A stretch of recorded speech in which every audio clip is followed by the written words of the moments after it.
Friday evening Varalakshmi விரதத்துக்கு எல்லாமே ready பண்ணி வச்சாச்சு. ஈவினிங் தான் வந்து தாம்பூலம் குடுக்கறதுக்கு பிளான் பண்ணியிருந்தேன். ஸோ, அதனால வந்து எல்லாமே ரெடி பண்ணி அ அம்மனுக்கு வந்து துளசி மாலையெல்லாம் போட்டு, பூவெல்லாம் வச்சு தட்டு வந்து வச்சிருந்தேன். நான் வந்து ஒரு 9 தட்டு வந்து வச்சிருந்தேன் மொத்தமா.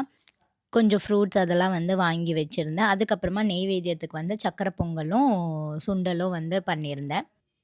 விளக்கேத்தி சாமி கும்பிட்டு 108 லக்ஷ்மி போற்றி சொல்லி நான் வந்து பூஜை பண்ணிட்டு, குங்கும அர்ச்சனை தான் பண்ணேன். அதுக்கப்புறமா கற்பூரம் காட்டி சுவாமி கும்பிட்டுட்டோம்.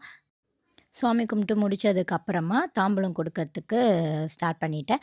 எங்க அத்தை, சந்தியா, அதுக்கப்புறம் அம்மா வந்திருந்தாங்க. அப்புறம் பக்கத்து வீட்ல இருந்து ஒரு 2, 3 அக்காங்க, அதுக்கப்புறம் ஒரு ஆன்டி எல்லாருமே வந்திருந்தாங்க. ஸோ, ஃபஸ்ட்டு அத்தைக்கு குடுத்து ஸ்டார்ட் பண்ணலாம் அப்படின்ட்டு அவங்க கிட்ட குடுத்து, குங்குமம் வச்சு விட சொல்லி, தாம்பூலம் குடுத்து ஆசீர்வாதம் வந்து வாங்கிக்கிட்டேன்.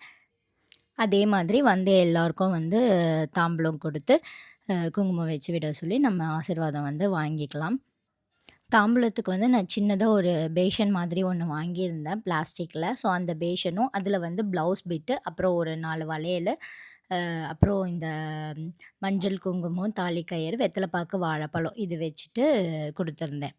இதெல்லாம் வந்து நம்ம தாம்பூலம் வந்து குடுக்க வேண்டியதில ஒரு கண்டிப்பான பொருள். ப்ளவுஸ் பிட்டு, வெத்தல பாக்கு, வாழைப்பழம், மஞ்சள் கயிறு, மஞ்சள் குங்குமம் இதெல்லாம் வந்து நம்ம கண்டிப்பா குடுக்க வேண்டியது. நான் எக்ஸ்ட்ராவா மெஹந்தியும், பேஷனும் வச்சிருந்தேன்.